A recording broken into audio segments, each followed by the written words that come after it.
All right. What is up, guys? We are back.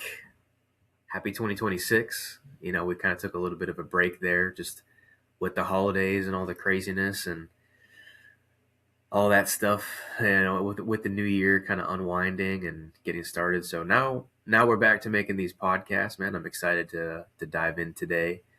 What's going on, man? Well, how you been? Yeah, been fantastic.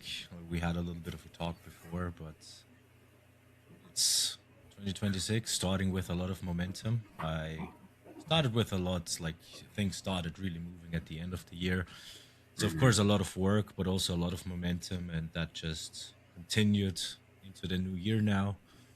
Lots of changes, lots of new content also for myself. Maybe people who see this and know me and follow the content that I post, thinking or actually going to start with more solo content now. I mean, we've been doing those collaborations, but now I'm getting more into YouTube myself because I do have the time. So super stoked for that as well. Lots of changes with the coaching, something we maybe talk about in today's episode. So doing really, really good. How about Absolutely. yourself?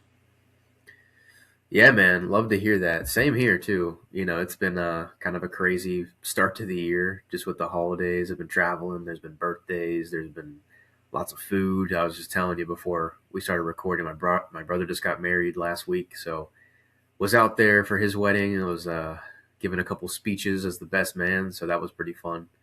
But yeah, overall, just really excited for the year. I think there's a lot of things um, to look forward to. I'm building a new community for my coaching. I got some guys in there already.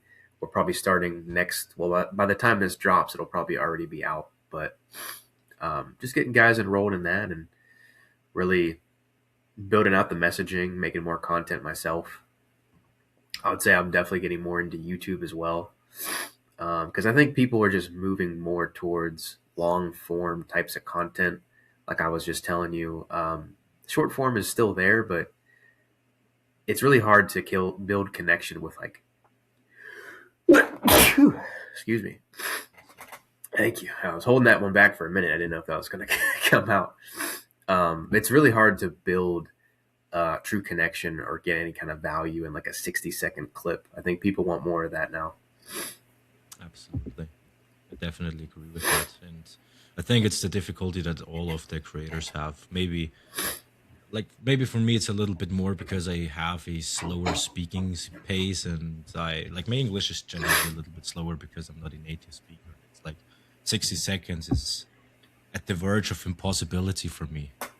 For Hmm. if especially if you want to explain things that we talk about, it Yeah. just lacks the time to get into a little bit more depth to talk about it and to really get into detail and not just make it some fancy motivational video, but Hmm. really induce some mental shifts that Hmm. actually benefit you in changing your behavior.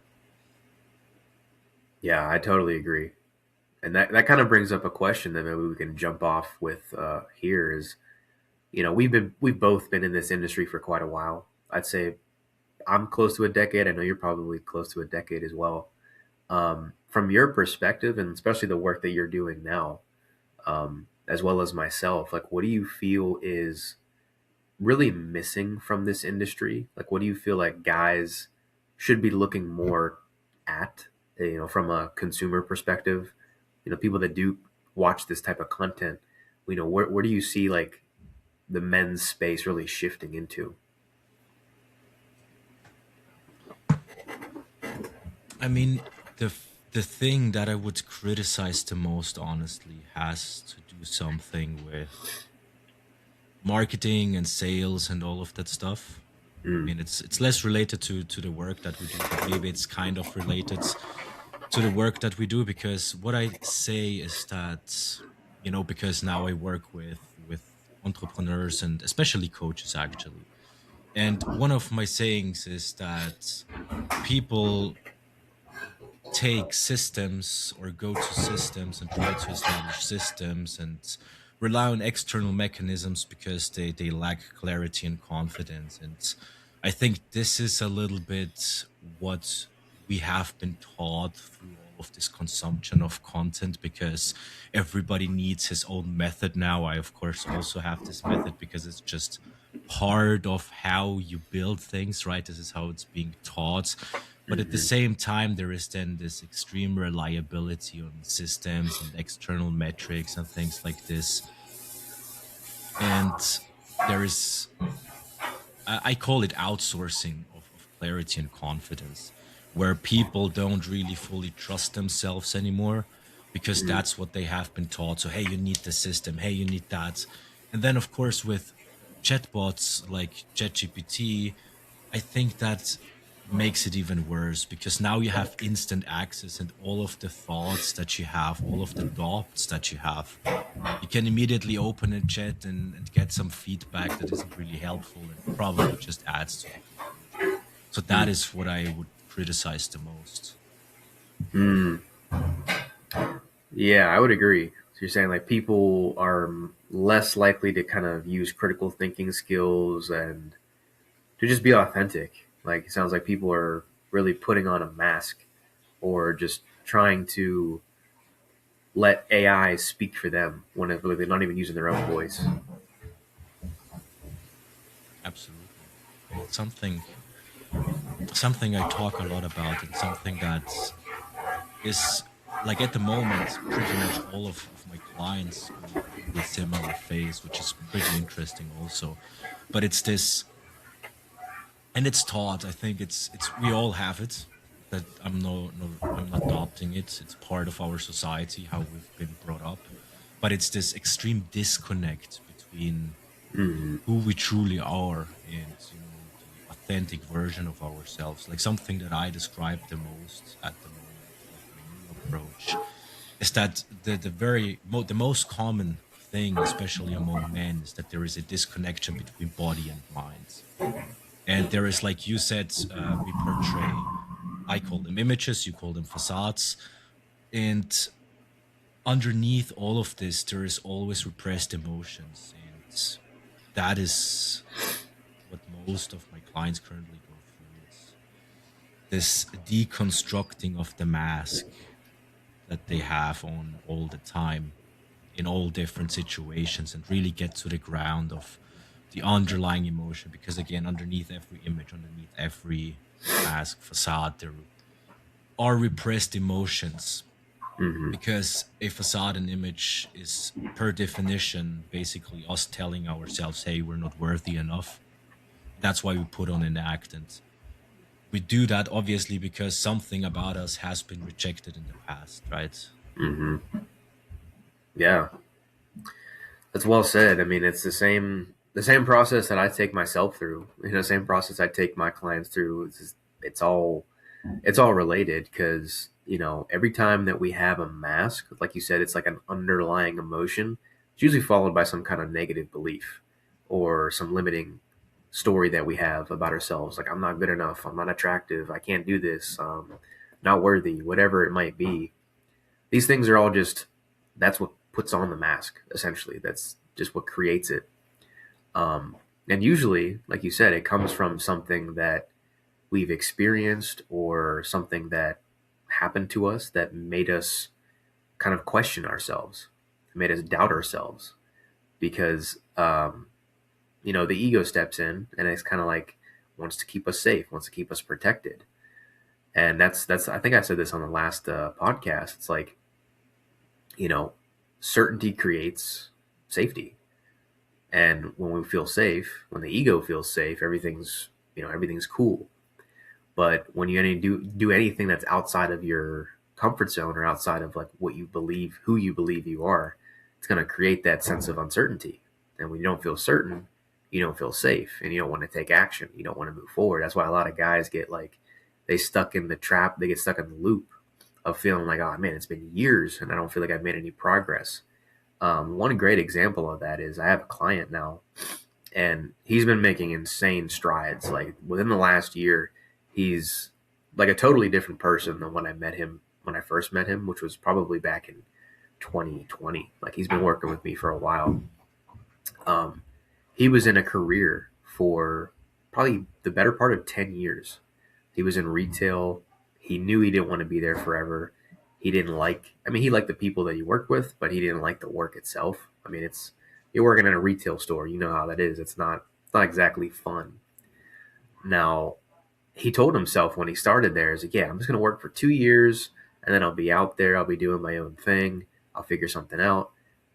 And he fell into the trap of just kept putting something off, kept putting that move off. And it's like he just got comfortable. He got a little bit complacent too. So he ended up being there for like over 10 years. And during that time, like he would always feel really down and not quite depressed, but just anxious because he knew he didn't want to be there. So he'd come home, his energy would be low, his mood would be down. Sometimes he'd get on calls with me and he'd be like really like just not talkative, like really just down, and I could see his energy was low. And I'd be like, "Yo, what's going on, man? Like, why aren't you talking as much?"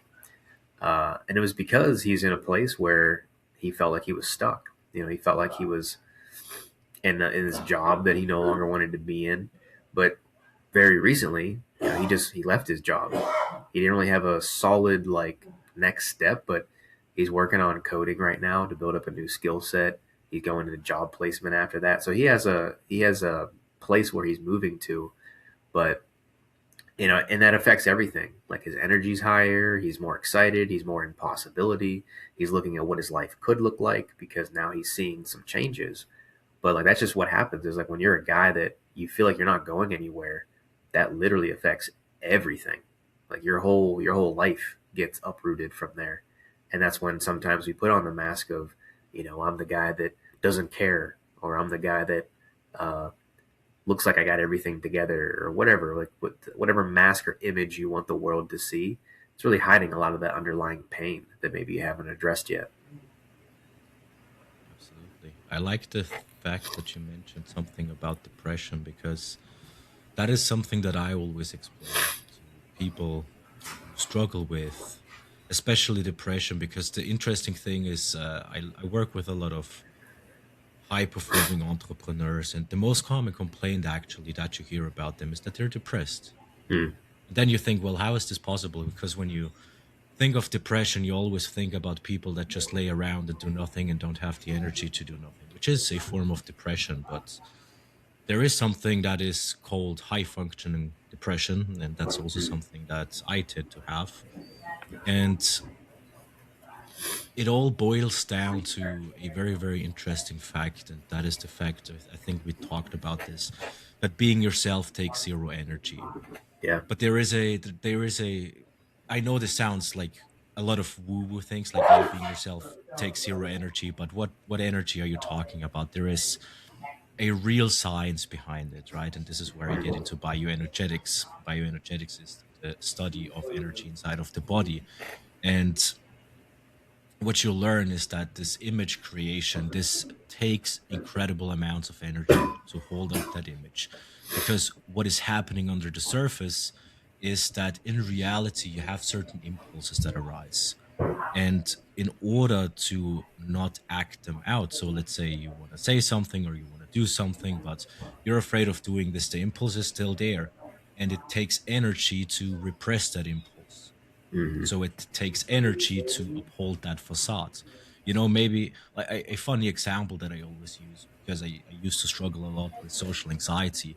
When I was overwhelmed with that social anxiety, I had the desire to scream. And I think a lot of people who had social anxiety, they will relate. Like the spotlight is on you, and all you want to do is go, ah.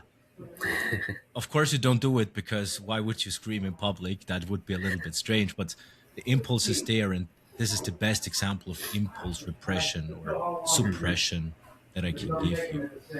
And getting back to this example of the high performing men, is like, yes, they can perform their duties and they can perform at high levels, but they feel depressed because they invested energy into the image and the pursuit of those things rather than in what they truly want. And what they truly want is associated with the expansion of the organism. It's a relationship between the buildup of excitation in the body and the release of excitation in the body. And they don't have this real outlet where they can get this excitation out. Mm. Yeah, it sounds like they don't have the space to express themselves, or the space to kind of just talk about what they're struggling with. Because like I could see like very much high performing men, they're under the gun a lot. There are a lot of pressure to make things happen, to provide, to produce, to perform at a high level. It's like they don't have anywhere to turn when it comes to just random stuff that pop up in their life. Absolutely. Something that I also work a lot at the moment. Like again, I'm really the more I study bioenergetic, like my study of bioenergetics started around 1.5 years ago. And Mm-hmm. kudos to Elliot Hulse because the first time I saw it from him, and he's an OG bioenergetics guy. Yeah, he is. And the more I work with it, the more I really see how crucial it is because it's Sure. incredibly interesting also to see how much repressed emotions there really are. Like even like a Mm-hmm. guy like myself, like I'm into personal development since almost a decade, like we said. So I started Yeah. with this around 17, 18 years. Now I'm 27. Mm-hmm. And you would think, yeah, I'm good, I know a lot, but when I started to do bioenergetics, this is when I noticed things about myself that I never knew were there. Like the last time we had the conversation with the breathing, this Yeah. is when I noticed, hey, my breathing actually is pretty flat. Mm. I noticed there is actually a lot of tension everywhere in the body. Like when we think of tension, I think it's so interesting that nobody ever thinks about that this could be some emotional issues. Yeah. And I know again this sounds so woo-woo when you hear about it because all of the new age guys talk about it, but Mm-hmm. again there is an actual science behind it. Mm-hmm. And I see it in myself. Like people, the an example that I always use, I always get comments about my massive what is it, traps neck. Oh, You can already traps. see it. Like it's very dominant. And part of it is genetics, yeah, but it's also because it's a little bit structured in the body because Mm-hmm. I always had this attitude. You know Mm. what is this when you see it? It's like shoulders pulling up. That is fear and pent up anger. Mhm. And those repressed emotions, when we don't learn how to express them properly, they will become structured in the body as so-called chronic holding patterns. And releasing those chronic holding patterns is absolutely crucial if you really want to heal, if you really want to release those emotions because emotions are physical, they're not mental. Because you say, I feel anxious, I feel this and that, I want to feel confident. So Mhm. it's of physical nature, and that's why we have to work with them and release them in the appropriate way that we couldn't when they have been building up, right? So for myself and for my client, this was absolutely really crucial. Mhm. Yeah, it's super important. There's a book out there that I have yet to read, but my old mentor actually recommended it. He said it's called the you might have heard about it. The body keeps the score, where it's literally exactly what you just described. Like the tension that we feel in our muscles, our muscle belly, actually from repressed or trapped emotions. And again, it sounds like on the surface it sounds very wooey, but there's a lot of science behind this, and I can speak to this too to some degree. Of like, I remember when I was in a leadership program, we they basically put us all in a corner, and we were all spread out throughout this room. It was like a really dark room. They shut the lights off. They closed the doors, so you really couldn't see anything. And they basically just told you, hey, start screaming and just like go nuts. We just like stood there and flailing our arms and screaming. People started crying. It was like insane. Like an outsider's perspective, we look like we're on like heavy psychosis or something. We look like we were nuts.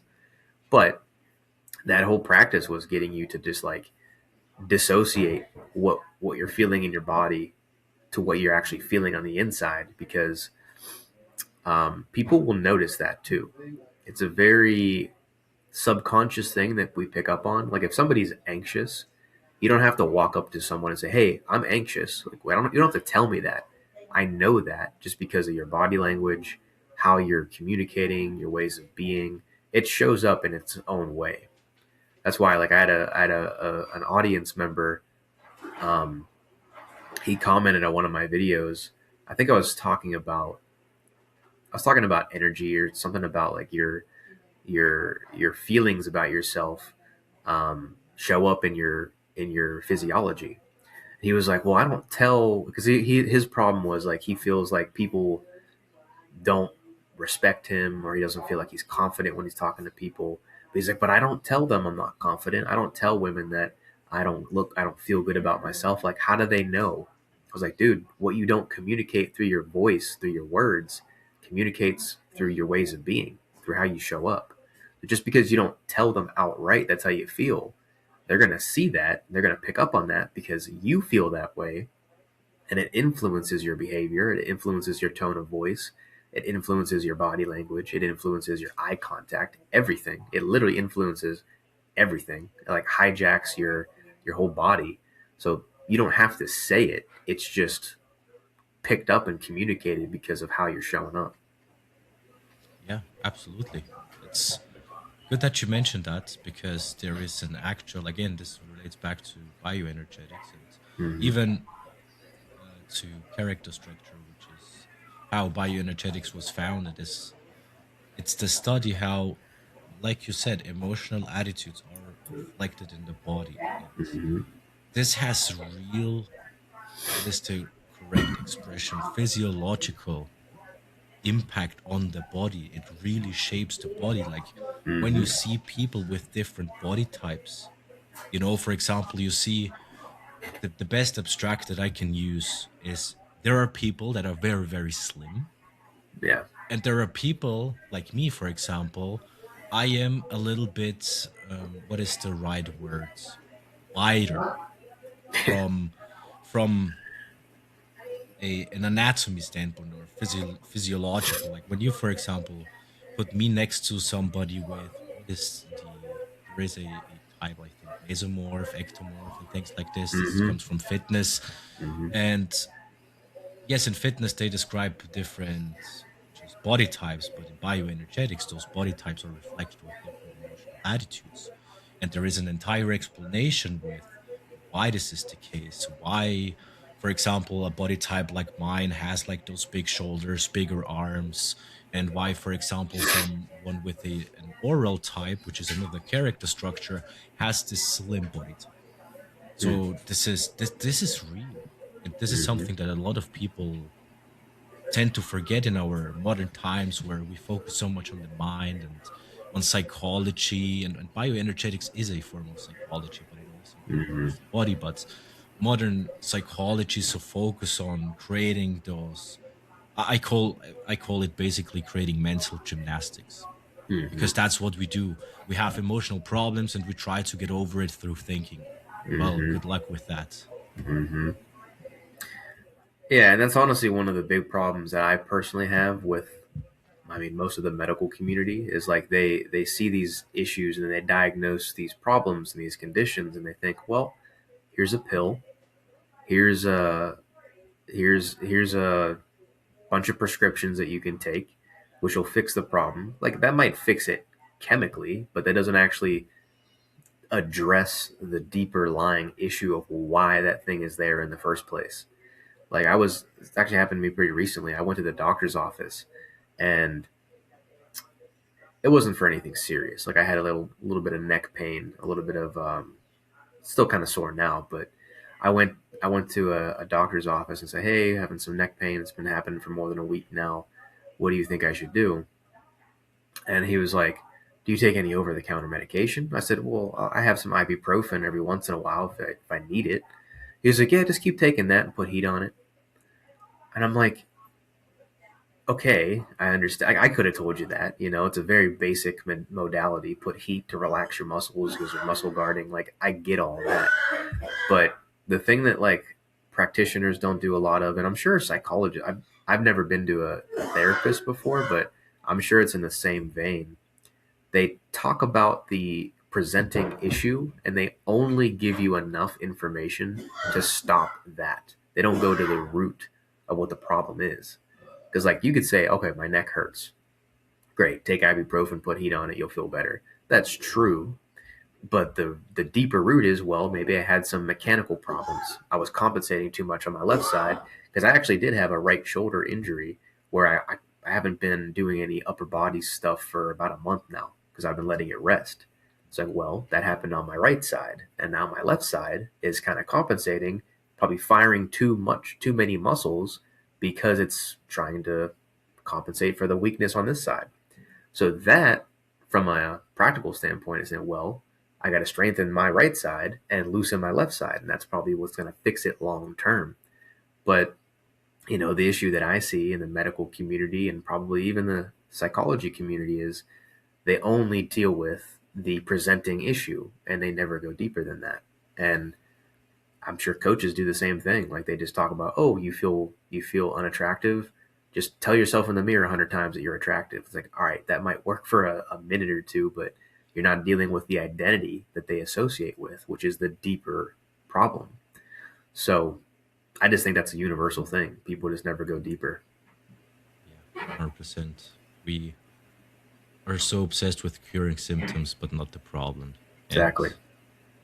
this is actually a nice topic to talk about, which is related to confidence and this, what you just described, Mm-hmm. with the self improvement space. And, I always criticize this with the symptom level approach and that it actually fuels image creation because Yeah. I used to be an extremely insecure guy. Again, I struggled with social anxiety. What is the first thing you learn when you get, as somebody who's socially anxious, who's insecure? What is the first thing you learn when you get into male self improvement? Fake it until you make it. Mm-hmm. Just do Mm-hmm. this, and then you will appear confident. When you Yep. sit, take in a lot of space. When you walk, then walk like this. Don't move your arms too much. Don't do this. Do this instead. Mm-hmm. It's so superficial. Very. It does, yes, maybe it helps a tiny, tiny, tiny little bit. Like if you're like somebody like me, like who's completely struggling, I was not just socially anxious, but socially awkward because, well, I never left the house. I was video game addict, so I didn't know like any social rules. Yes, it helped a lot, but I Mm-hmm. was talking with a client who is now getting a little bit deeper. He struggled with social anxiety in the past, and now he's actually very outspoken. So he made great progress. But then he says he feels like he's putting on an act. He's Mm-hmm. there when this confidence is tested, it's likely to fail, and he Mm-hmm. feels that. And that, then we talked about this, like the male self improvement space. It puts a band-aid over something that needs surgery. That's what I Yep. always say. Yep. It gives you tips and tricks, and this is how you should behave, and do's and don'ts. And it doesn't give you true confidence. It gives you tips and tricks how to appear confident on the outside. Mm-hmm. And here again, we are having this dilemma. We say to feel confident. So it's a feeling function. Mm-hmm. Well, how do you feel confident? You deconstruct images and release repressed emotions underneath it, because that is when you step into alignment with your true self. And Mm-hmm. through that alignment comes confidence. Mm-hmm. I couldn't agree more. I mean, it's very much this industry has turned into do XYZ and you'll get F or whatever. Like you'll get X because you do this. And this is never that black and white. Like people have complex emotions, challenges, problems. And that's why like a lot of coaches these days, they just do the very simple, hey, here's a 2 hour video course and then you're good. You're set for life. But people have very specific needs. Like you have to be very customizable to what is this person presenting with?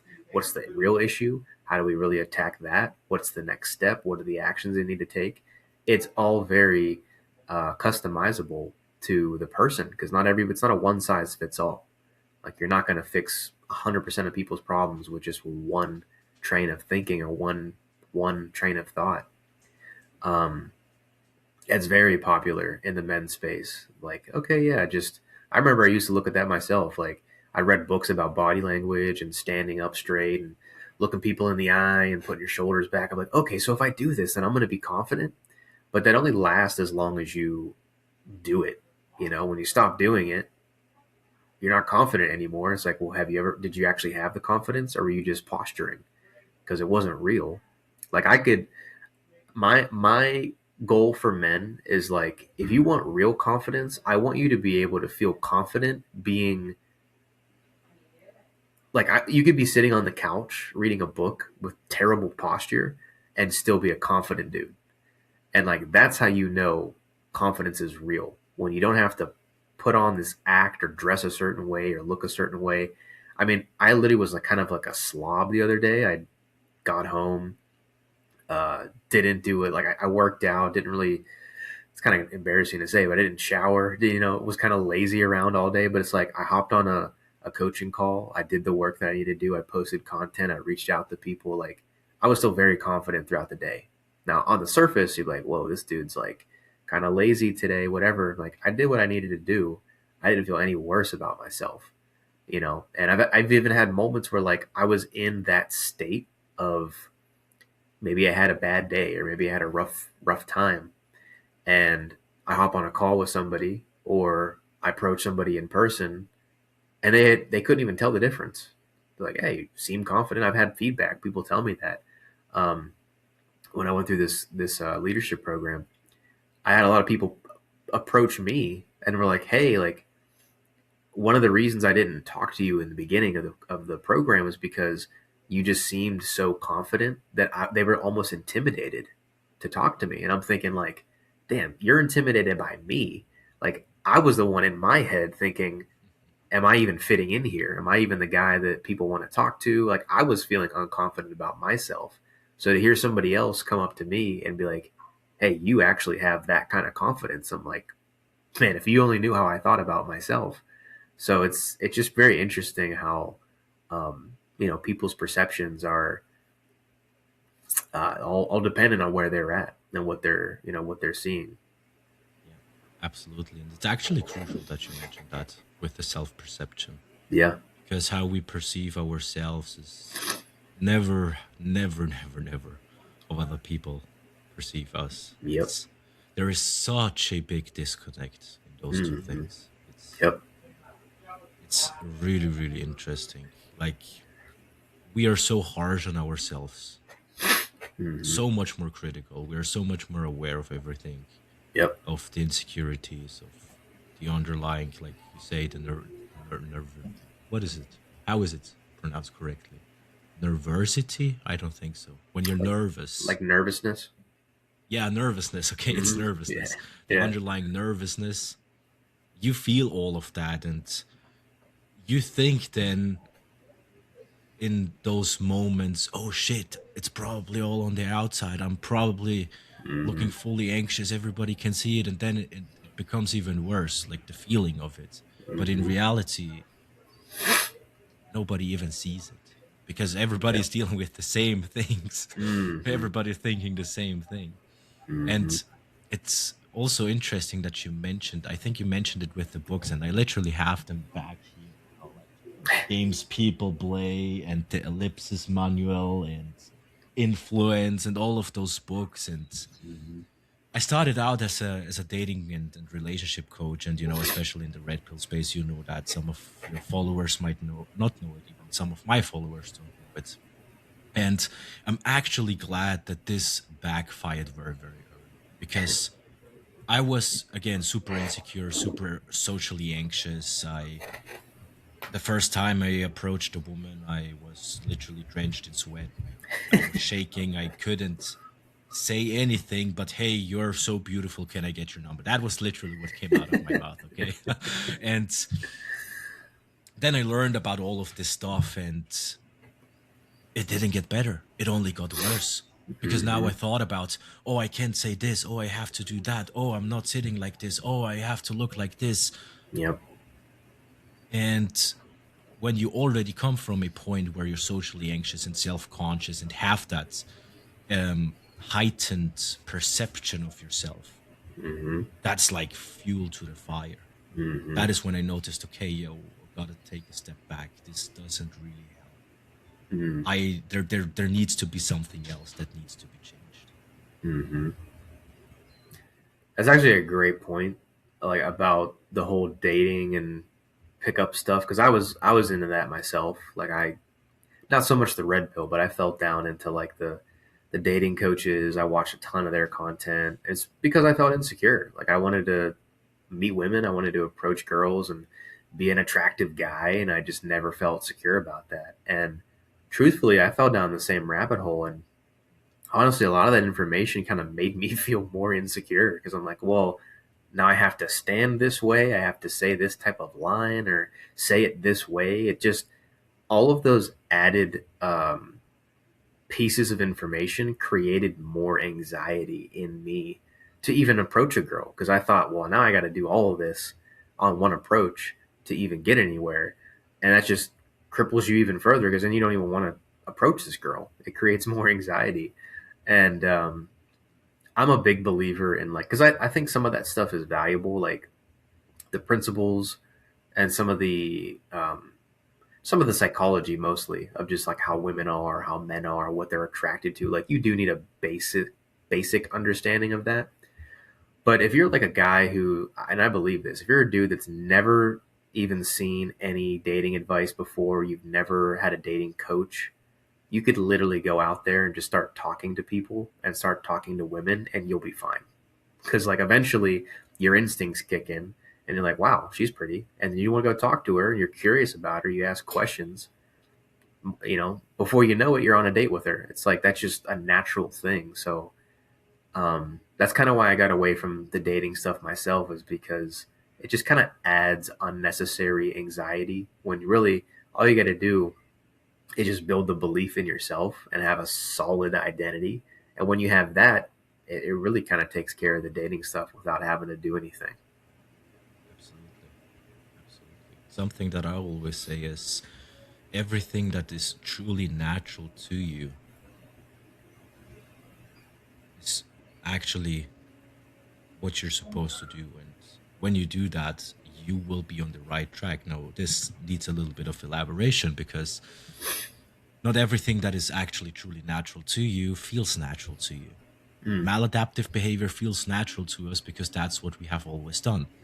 But if we want to take like the dating example, let's call him the blue pill guy, so the beta male, the woman pleaser who mm-hmm, puts women on the pedestal. Well, mm-hmm, that's not natural. That's not your truly natural state. That comes from insecurity, from a lack of alignment, and from some things that happened in the past with the relationship you have with your parents or the relationship they had with them. mm-hmm, And when you go to the opposite of side of the spectrum, to the other extreme, when you, let's call him the red pill guy, the macho guy who is emotionally unavailable, well, that's just as maladaptive as mm-hmm, the blue pill guy. It's just a mm-hmm, different way of expression. mm-hmm. And the truth is always somewhere in the middle. And the truth is always what is actually truly natural, what is your truly natural state. Because it's not your natural state to be people pleasing, putting women on the pedestal, but it's also not to be emotionally unavailable. Yep. But it's all the, trying not to use curse words, but all the shit that Yep. has been piling up from the past that is causing that behavior. Mm-hmm, mm-hmm. Man, that's a great point, and I'm actually going to make a YouTube video about this because I think it's such a nuanced topic that most people simply just don't talk about. But I have a very unique perspective on this because at one point I was kind of in both worlds. I think like the you said the blue pill, red pill guy. I would almost say like to interchange those terms. It's like what's been popular these days is you're either a guy who's on monk mode. That was kind of popular a few years ago, where you're just like, all right, I'm not talking to any women. I'm on my purpose. I'm figuring it out. I'm not even thinking about girls. You're just on your path. And then the other side of it is like the playboy, who's got a rotation, talking to a couple girls, multiple dates, multiple women, doing that whole thing. And I can tell you from experience, I mean, at least this is my experience, those two guys, even though they seem like they're on opposite spectrums, are actually avoiding the exact same thing, which is the fear of rejection, the fear of not feeling good enough. Because you look at the Playboy, so I'll try to break this down. Like, he dates multiple girls at once, has a rotation potentially. Now, in college, back when I was like kind of more in my promiscuous days, that's more or less what I did. Like, I went on a lot of dates with a lot of girls, sometimes all in the same week. It got kind of overwhelming at one point. Um, but the truth was, I was doing that because the thought of being close with one girl and going deep with one was actually terrifying. Because it's like, well, she's going to find out that I'm no good, that I'm not a confident guy, that I can't provide and be a leader. So that's why, like, a lot of guys do that. They go wide because they're afraid to go deep with one. They're still avoiding the potential rejection, because if they go deep, it's like they got nowhere else to turn. Like, it's all on me at that point, and that's a reflection of me. That's why most people are in like the hookup culture stuff is so popular now, is because going deep with one person is going to expose all of your flaws. You're going to be exposed to all the traumas, all the wounds, all the stuff that you never addressed. It's going to come up, and it's uncomfortable. That's why most people don't get in relationships like that. And you contrast that with the monk mode guy. He's on his purpose, he's on his path. Hey, I'm not worried about girls, blah, blah, blah. When I've done that too, I think from like, I want to say from 2019 or so to like 2022, I was like, yeah, I'm not going to be dating. I don't care about women, blah, blah, blah. Meanwhile, I'm looking at all this different dating advice constantly, almost every day. So I was like, yeah, I care. I'm just too afraid to do anything about it. So it's like those two things are basically, you're avoiding the exact same thing, which is the fear of being not good enough, the fear of being rejected, the fear of, I don't know what women might say about you, what that says about your masculinity potentially. So I have a belief that once you address the fear, oh yeah, wow, I actually do feel a little afraid. I do feel like I might be judged or I might be rejected. Once you address that, then you can calibrate, because like you said, the truth is somewhere in the middle. Like, you don't have to be a playboy, you don't have to be a monk mode guy where you're swearing off women and you're never talking to them. Just be a normal functioning adult. Like, talk to people, be a social guy, get yourself involved in different communities, and just approach women that you think you're interested in. And it's really that simple. It doesn't mean you have to take all of them on a date. You have to be a man horde. It doesn't mean any of that. It literally just means you're a guy that is comfortable in his own skin and he's not afraid of women. Because I think even like you kind of see this in some Christian spaces. Some guys will say this of like, oh, like, you gotta, not be tempted by lust. Don't view a woman that way. And like, I get the spiritual side of that. But if you think about it, men that like avoid women because they think they're going to be tempted, well, you're still putting women on a pedestal. You're still viewing them as something that isn't even a person. She's like an object. So in a sense, you're kind of doing the same thing as the guy that sleeps with 50 girls in a year. You're just, you're viewing it from a different lens, but it's the same thing. So it's like, stop putting any kind of girl on a pedestal and just treat them like a human being. So yeah, it's a long-winded way of saying, like, it's uh usually they're dealing with the same thing, they're just behaving in different ways about it. Yeah, I like that a lot. I really like that a lot because in psychology, like when we speak, maybe I'm not sure if Freud teaches the same because I'm not so much into Freud, but Adler and I believe Carl Jung teach that underneath every superiority complex, there is an inferiority complex. Mm-hmm. And it just reminds me, like jokingly, of course, underneath every red pill macho guy is a blue pill beta guy. Yeah. It is true if Yeah. we're really into that, just like under every superiority complex is an inferiority complex. Mm-hmm. And that is so true. It is. It is. All right. I mean, I would say it's time to wrap it up. 45 minutes. Maybe as a nice ending, it's early 2026. What is a good piece of advice for people watching this from you and maybe from me to start the year to make this year count, make it successful, make it good? Mm. Yeah, that's a good question. Um, I would say if you really want to make a difference this year, it's it's really important to really just lean. I kind of said this before. It's a little cliche, but just lean into things that make you uncomfortable. I would say like the biggest thing that you can think of is like, if you're afraid to start that business, if you're afraid to approach that girl, if you're afraid to really get serious about your physique and like work on yourself, lean into it because, we're heading to the point in life where like, especially if you're above the age of 21, you're about mid 20s, early 30s or something like that, which is most of the guys that I work with. Like time just goes quick, man. It just goes so fast. I mean, we're already a month into 2026. Like January is basically over. So the worst thing you can do is look at your life and be like, okay, if I were to never change, if I were to stay the exact same that I am right now for the next 5, 10, 15, 20 years, are you going to be okay with that? And most of the time, the answer is no, because a lot of guys are suffering in silence. Like they have all these dreams and aspirations and goals, and they're just not quite getting to where they want to be because there's, something keeps getting in their way. Their limiting beliefs pop up, or their stories have a hold over them, and they're just not addressing the things that need to be addressed. So I would just say like, stop waiting. The time is now. Like we're only going to get older. You're only going to get more.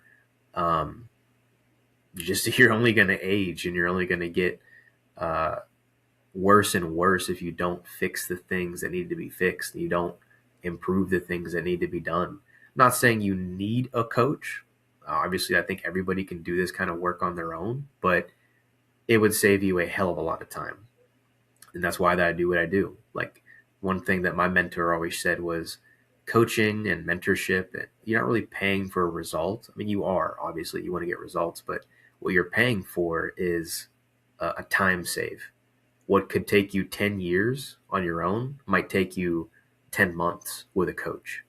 So if you do want to really lock in this year and make it the best year of your life, and I'm not even really big on the whole New Year's resolution thing, but like literally just make this year just really, really count for something, reach out. We both have our DMs open. We both do similar types of work. And yeah, I would love to support you in any way that I can. Absolutely. The same was true on my end, of course. And to add something to that, you said something, and I thought you're gonna say what I think you're gonna say. You don't pay for the results; you pay for the the time that you save, which is essentially true. But I thought you're Mm-hmm. gonna say you're paying for the mistakes. Mm. You're paying for the Yeah, mistakes that somebody else did true. to figure That's all true. of this out. Yep. And something that ties nicely into that is something that actually a quote from Alex Hormozy that's brandished it into my head is that you're never gonna have more time. Yeah. Doesn't matter where you are right now in your life, you're never gonna have more time. Mm-hmm. And that's mad when you think about it because it's so Yeah. true. Like Yeah. I'm 27 now, it's like obviously at some point there's gonna be children, there's gonna be this, there's gonna be that, there are gonna be more responsibilities Mm-hmm. as you get older, and it doesn't matter whether you're 27, 28, whether you're younger in your early 20s, doesn't matter if you're 35, 36. I have a client who is today turning 45. Mm. Doesn't matter how old you are, you're never going Yeah. to have more time than you have today. Right. And to wrap this up, the suggestion from my side is feeling, feeling, feeling. something that I focus on, something that I triple down on, is to truly experience feeling. And I know the resistance that comes up. I mean, you can look at me and already say that I fall into this typical macho cliche type of guy when you look at me. And now I talk about emotions and all that stuff. But yes, it is super important. And I can tell you out of Hmm. experience that the greatest difficulties we have in our society is that we are so disconnected from our body because we associate so much with the mind, with our ability to rationalize, to intellectualize. And what is our greatest strength has also become our greatest weakness. And that is that we are seeing our bodies as mere tools and we take it for granted. When you struggle with something, when you are emotionally not feeling well, you never think of the body. Hmm. But if you really want to heal, you have to feel. Hmm. You have to express those emotions. Now, I can give you an entire literature on how to do that, but this would Hmm. go far beyond the scope. But do yourself a favor and learn a little bit more about emotional expression, how we can do that in a safe environment within a containment to Hmm. actually get all of this pent up crap out of your system. Hmm. I couldn't agree more. Couldn't agree more. That's well said. So that's it for us, guys. If you want to get in contact with me or with Manuel, I'll leave his links below. Mine are down there as well if you want to check me out. And that's it. Hope you have a good rest of your day. We'll talk to you all in the next one. See you in the next one. Bye bye. Okay. Peace.